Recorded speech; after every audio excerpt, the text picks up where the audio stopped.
Welcome back नाज़रीन। ख़ासतौर पे हम बोर्ड ऑफ पीस के हवाले से बात कर रहे थे।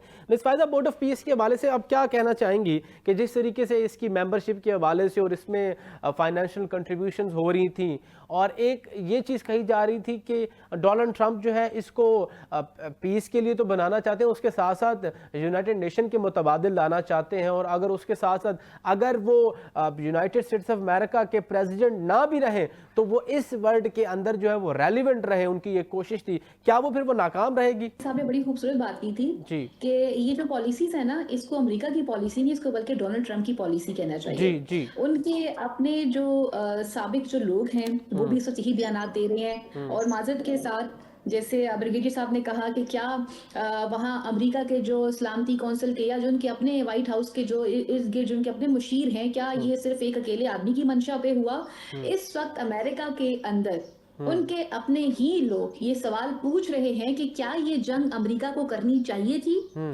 क्या ईरान से हमें कोई बहुत बड़ा खतरा था? हम्म क्या ये जंग का राइट टाइम था? हम्म इस वक्त तो ये सवाल खुद पूछ रहे हैं उनसे जी कि क्या ये जंग हमारी थी? कि वो ट्रंप जिसने व्हाइट अमेरिकन की बात की थी, जी मैं अमेरिका में ही इलेक्शन वहां पे कवरेज के लिए मौजूद थी, जी। वहां पे बहुत सारे लोगों से मेरी मुलाकातें भी रही। हम्म वहां पर सब लोगों का ये कहना था कि ये वो इंसान है कि जो कह रहा है कि ये हमारा मुल्क है, ये व्हाइट अमेरिकन का मुल्क है, यहाँ पे इमिग्रेंट्स नहीं आ सकते हैं, हम्म ये हम लोग यहाँ पे आके यहाँ पे जॉब्स हमारे लोग कर सकते हैं। जी तो ये वो इंसान जिसने अमेरिका की प्रायोरिटी की बात की थी, तो क्या अमेरिका की प्रायोरिटी इस वक्त ईरान पे अटैक करना थी? हम्म क्या ये ईरान को इस वक्त इस राइट टाइम के ऊपर हिट करना इनके लिए जरूरी बन चुका हुआ था? ऐसी कौन सी जरूरत पेश आ गई हुई थी? हम्म पेंटागन की तो अपनी रिपोर्ट सामने आ गई। हम्म इस वक्त सबसे बड़ा और क्या जवाब हो सकता है कि आपकी नेटो आपको सपोर्ट नहीं कर रही। जी बिल्कुल। अमेरिका की बात तो सुनने के लिए कोई तैयार ही नहीं ट्रंप की, हम्म कि वो इंसान जो इर्द गिर्द ममालिक को फोन करके कह रहा है कि अपना हरमस पे बात की जाए या ईरान को किसी तरीके से रोका जाए, आपने एक मुल्क पर अटैक कर दिया। हम्म और एक बात याद रखिएगा उमर, जब जी आपकी नजर के सामने एक चीज क्लियर हो ना कि मैंने मरना ही मरना है, जी तो जंग की खूबसूरती फिर यही होती है कि आप लड़के बहादुरों की तरह मर जाओ, ना हम्म कि बुजदिलों की तरह हम्म पीठ दिखा के वापस भाग जाओ। तो हम्म ईरान इस वक्त एक ऐसी स्टेज में है कि उसे मालूम है कि अगर हमें हमारी सारी सुप्रीम लीडरशिप मार दी हम्म भी जाए, हम पे हम्म भी अटैक कर दिया जाए, हम्म लेकिन हम लड़ कर जाएंगे। उसने बताया है कि वो आयरन डोम सिस्टम जिसे कोई हिट नहीं कर सकता था, उसे आज ईरान ने हिट करके दिखाया। हम्म ईरान ने बताया कि जहां पर गजा और फलस्तीन की बात हुई है, सारे इस्लामी ममालिक, वो 57 इस्लामी ममालिक जहां पर खामोशी से चुप साध कर सो गए थे, जिन्हें गजा के बच्चों की चीखें नहीं सुनाई देती थी, जिन्हें उन औरतों की आहो बका नजर नहीं आती थी, जिन्हें उन मजलूमों का रोना और सिसकना सुनाई नहीं देता था, वहां सिर्फ और सिर्फ एक ईरान था, और उसके साथ साथ हिजबुल्लाह खड़ी नजर आई कि जिन्होंने उन लोगों के लिए आवाज ठीक उठाई है। और जहां पे जी जी ठीक है, ठीक है, पॉइंट आ गया। ब्रिगेडियर साहब, जहां हम डोनाल्ड ट्रंप की या यूनाइटेड स्टेट्स ऑफ अमेरिका की नाकामी की बात करते हैं, दूसरी जानब इसराइल भी उनके साथ है, उसका इत्तेहादी बना हुआ है। तो आयरन डोम की जैसे बात कर रही है मिस फायजा, तो उनकी भी एक बहुत बड़ी नाकामी है, वहां पर भी बहुत ज़्यादा नुकसान उनको झेलने पड़ रहे हैं। तो जहां हम बात करते हैं ईरान की, या हम बात करते हैं हमास की, या हम हुतियों की बात करते हैं, या हम हिजबुल्लाह की बात करते हैं, तो आप क्या समझते हैं कि इस ईरान की करंट सिचुएशन के अंदर जो वॉर सिचुएशन चल रही है और जिस तरीके से वो वहां पर जो है वो बहादुरी का मुजाहरा कर रहे हैं, तो कितना जोश मिलेगा तमाम उन जो वो ग्रुप्स को जो इजराइल के खिलाफ इस वक्त काम कर रहे हैं?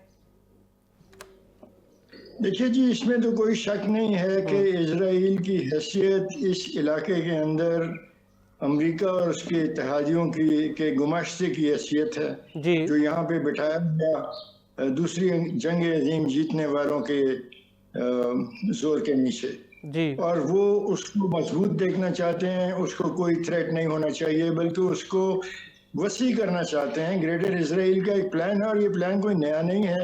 ये तो 1998 के वो मशहूर पेपर जो कर्नल रॉल्फ पीटर्स ने लिखा था, ब्लड बॉर्डर्स, जी उसी की एक्सटेंशन चली आ रही है। उस पर इम्प्लीमेंटेशन हम होते देख चुके हैं। लिबिया, इराक, लिबिया, सीरिया, इनको तोड़ा गया। सूडान की भी डिवीजन की गई, और आगे ये प्लान इसी तरह चल रहा है। तो ये एक सोचा समझा मंसूबा है मगरबी बालादस्ती तेल वाले इलाकों पे रखने का, और दुनिया के ऊपर अपना तसल्लुत। ये सिर्फ तेल वाले ही नहीं है, इसमें 27% दुनिया की जो सी ट्रेड है वो यहाँ से गुजरती है, अबनाए हुर्मुज से भी और अबनाए बाबुल मंदब से भी। तो ये एक बहुत बड़ी तस्वीराती हैसियत का इलाका है जिस पानी पर और जैसे रीजनल ब्रिगेडियर ताकतें साहब जो हैं आप अच्छा इसमें उनके खिलाफ एक सवाल ये भी बनता है ना, जैसे आप वो बाबल मंदब की बात कर रहे हैं, उसमें आप क्या समझते हैं कि इन फ्यूचर देखा जा सकता है कि आप नाए हुरमस की तरह उसको भी वहां पर यमनी या हूती जो है वो उसको बंद कर दें? जी बिल्कुल उसको बंद किया जा सकता है, बल्कि ये दोनों ऐसे रास्ते हैं जिनमें अगर कोई बड़े जहाज सिंक कर दिए गए तो ये एक बहुत बड़ा लंबा मुसीबत बन जाएगी। वहां से मलबे को निकालना एक और मुसीबत होगी। तो ये भी कहा जाता है कि इन दोनों पॉइंट्स के अंदर अगर कोई अंडर वाटर डेमोलिशन हो जाए तो वो भी इनको बंद कर सकती है। तो ये स्ट्रेटेजिक अहमियत के इलाके हैं। बात कहने की ये है कि जो इंडियन ओशन, पैसिफिक ओशन और एशियाई पानी और साहिलों के साथ जो पानी गुजरते हैं उनमें तजारत का अगर कंट्रोल किसी के पास होना चाहिए तो वो इलाकाई ताकतों के पास होना चाहिए, बजाय इसके कि 15,000 किलोमीटर दूर से आके आप उन इलाकों के ऊपर तसल्लुत जमाएं और यहाँ जंगें करें और यहाँ मुल्कों की तोड़ फोड़ करें और अपने ब्लड बॉलर्स जैसे प्लान हैं उनको इम्प्लीमेंट करें। ये बात बिल्कुल दुरुस्त है कि पाकिस्तान को ये सोच लेना चाहिए कि ये मगरबी इत्तेहाद जो आज ईरान के पीछे पड़ा हुआ है, यहाँ मामला सीधा करने के बाद अपने मकासद हासिल करने के बाद एक दिन पाकिस्तान के खिलाफ भी मुतहरक हो सकता है। और अभी अमेरिका के जो इंटेलिजेंस हेड्स हैं उनके खुफिया इदारों के, उन्होंने तो कह दिया कि पाकिस्तान भी हमें एक फ्यूचर के अंदर अपना एनिमी नजर आता है। पाकिस्तान के पास सलाहियत है और पाकिस्तान को हम समझते हैं कि ये भी हमारे लिए खतरा है। अचंभे की बल्कि ताज्जुब की बात यह है कि भारत को उन्होंने खतरा नहीं कहा, हालांकि भारत के पास पाकिस्तान से भी ज्यादा लॉन्ग रेंज वाले मिसाइल हैं, पाकिस्तान से ज्यादा एटमी हथियार हैं, भारत को वो चुप करके गोल कर गए। तो हमें ये समझ लेना चाहिए कि हमें इस मामले के अंदर जो भी किरदार अदा करना है वो अमन के लिए अच्छी बात है, अमन हमारी अपनी ज़रूरत है, लेकिन हमें अपने एतबार में इस हद तक आगे नहीं जाना चाहिए कि बाद में हम कहें कि ज़माने की ने ठोकर लगाई तो जागे तो हम ही बढ़ गए, इसमें हद से आ गए। तो ये नहीं होना चाहिए। अपने हिफ्ज़े मातक़द्दम पाकिस्तान को हर वक्त रखना चाहिए और तमाम जो फैसले होते हैं उसके अंदर पाकिस्तान को अपना मुफाद सबसे ऊपर रखना चाहिए और फिर हम इलाकाई और मेरे ख्याल में ब्रिगेडियर साहब, मेरे ख्याल में इसमें तो कोई दो राय नहीं है ना कि पाकिस्तान की सफारतकारी डिप्लोमेसी हमेशा जो है वो पाकिस्तान के मफाद के लिए होती है और कभी इस हवाले से कंप्रोमाइज़ हुआ नहीं है। इंशाल्लाह आइंदा भी कभी ता क़यामत ये नहीं होगा। नियाज़ी साहब सर ये बताइएगा कि ख़ास तौर पे जैसे फ्यूचर की बात तो ये प्रेडिक्ट की जा रही है हर तरफ से ही कि जी जब अगर ये सीज़ फायर हो जाता है कल को इजराइल या अमेरिका या किसी भी जानिब से जो है या इंडिया की जानिब से जो है वो पाकिस्तान को किसी किस्म का खुदा न खास्ता जो है वो कमज़ोर करने की कोशिश फिर की जाती है, जिसकी सबसे बड़ी मिसाल जो है वो इस वक्त अफ़गान प्रॉक्सी वॉर हमारे सामने है। तो आप क्या समझते हैं कि अगर जिस तरीके से पाकिस्तान सेंटर ऑफ ग्रेविटी बना हुआ है इस वक्त, तो आप क्या समझते हैं पाकिस्तान को जो हर्डल्स फेस है ख़ासतौर पर अफगानिस्तान के हवाले से, तो क्या ये भी हल होते हुए नज़र आते हैं कि नहीं आते? देखें ये मैं बिल्कुल लगानी साहब, ये आपने खुद ही करनी होगी, किसी पे ना रहे। एक बहुत बड़ा जो और उसी तरीके से जिस तरीके से हो रही है इसको आपने अपने अंदाज से करना होगा और जितनी जल्दी कर लेंगे ये आपके लिए बेहतर होगा। बाकी अभी वो जो इतना बड़ा जिसको मैं बल्कि इसको मैं third world war mini third war ही कहता हूँ, ये इसको ईरान और इसराइल और ईरान की जो जंग है, जाहिर है उसमें आप जैसे कह रहे सेंट्रल एशिया गल्फ कंट्री पूरी दुनिया की जो इकोनॉमीज हैं वो जो है ना उससे डेंट हुई हैं, मुतासर हुई हैं। तो मेरे ख्याल में पाकिस्तान को बिल्कुल एक मुताद अंदाज में चलना चाहिए। जिस तरह तुलसी ने पाकिस्तान को एक्यूज किया या चार्जशीट किया, हमारी इंटेलिजेंस एजेंसी को मैदान में आना चाहिए था, एक काउंटर नैरेटिव देना चाहिए था, उस तुलसी का जवाब जरूर देना चाहिए। बीबी आप ये क्या कह रही हैं? तो बिल्कुल आना चाहिए। देखिए हम एक आज़ाद मुल्क है, हमारी दुनिया की सबसे जो है ना टॉप 5 में हमारा शुमार है हमारी फौज का, और हमारी इंटेलिजेंस एजेंसी भी मेरे ख्याल में दुनिया की सबसे अच्छी है। तो हमें भी उनका इसका जवाब देना चाहिए, उसने क्यों हमें उस कटार में ला खड़ा किया तुलसी ने, जो इंटेलिजेंस डायरेक्टर है।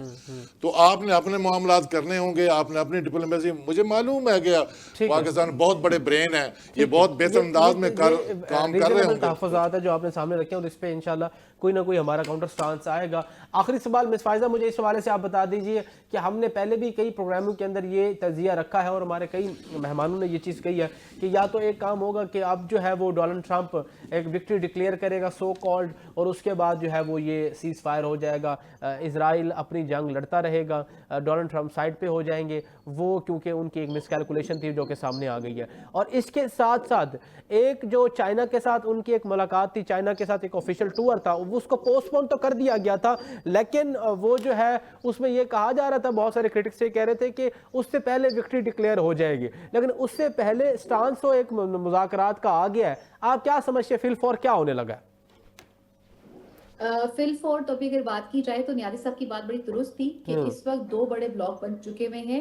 एक तरफ पे रशिया है, एक तरफ पे चाइना है, और हमें इस बात को नहीं भूलना चाहिए कि इससे पहले भी दुनिया में डी डॉलराइजेशन के हवाले से एक मुहिम का आगाज किया गया था। इस वक्त अमेरिका तन्हाई का शिकार हो चुका हुआ है, और ये चीज जितनी आसान नजर आ रही थी ना। जी हेलो जी मिस फायजा,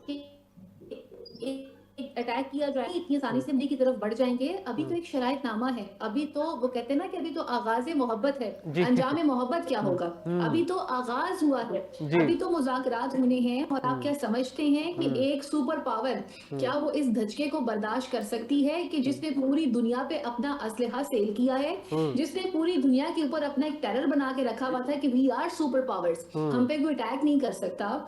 तो उनके गरूर को हाथ में मिलाने के लिए इतना ही काफी है कि अब तक ईरान जिस तरह से खड़ा है और जिस तरह से अपने बैलिस्टिक मिसाइल्स के जरिए उन पे फायर कर रहा है, और उनके एक बैलिस्टिक मिसाइल को रोकने के लिए कितने अरबों डॉलर्स जो है वो खर्च किए जा चुके हैं अब तक, किस तरह के सिस्टम्स जो हैं वो उनको फेल करने के लिए वो खर्च कर चुके हुए हैं। तो ये इतनी आसानी से बात ना खत्म होने वाली है, और इतनी आसानी से ये ऊंट किसी करवट बैठेगा नहीं। अभी तो इस दौर का आगाज हुआ है। ठीक है, बिल्कुल पॉइंट आ गया है, आपकी बात बिल्कुल ठीक है। ब्रिगेडियर साहब thank you so much, miss Faiza आपका बहुत शुक्रिया, न्याजी साहब आपका बहुत शुक्रिया। और बात यहाँ पर ख़त्म होती है कि जिस तरीके से मिस फायजा भी कह रही हैं और न्याजी साहब ने, ब्रिगेडियर साहब ने इस बात की एंडोर्समेंट की है कि अगर पाकिस्तान मीडिएटर का रोल अदा करेगा तो इंशाल्लाह पाकिस्तान पजीराई हासिल कर रहा है और करता रहेगा और पाकिस्तान को कामयाबी मिलती रहेगी। लेकिन इस चीज़ में हमें ये चीज़ देखनी है कि क्या ये सीज़ फायर मुमकिन हो पाएगा, क्योंकि जो ब्लॉक की बात न्याजी साहब ने की कि ख़ास तौर पर चाइना और रशिया के हवाले से, और जैसे हम यूनिपोलर और मल्टीपोलर डायमेंशन वर्ल्ड की बात करते हैं तो मेरे ख्याल में जहां वर्ल्ड वॉर 3 की बात होती है, जहां हम ये कहते हैं कि डी डॉलराइजेशन की तरफ जाया जाए, तो मेरे ख्याल में अब रूस और चाइना क्या ये समझने लग गए हैं कि ये वक्त आ गया है कि ईरान के साथ जुड़कर अब यूनाइटेड स्टेट्स ऑफ अमेरिका के वो सुप्रीमेसी का हेजेमनी जो है वो उसको तोड़ा जाए। नाज़रीन, मजीद डेवलपमेंट्स के साथ इंशाल्लाह आपसे कल मुलाकात होगी। अपने मेज़बान उमर शरीफ लगारी को इजाज़त दीजिए। अल्लाह निगहबान, पाकिस्तान जिंदाबाद।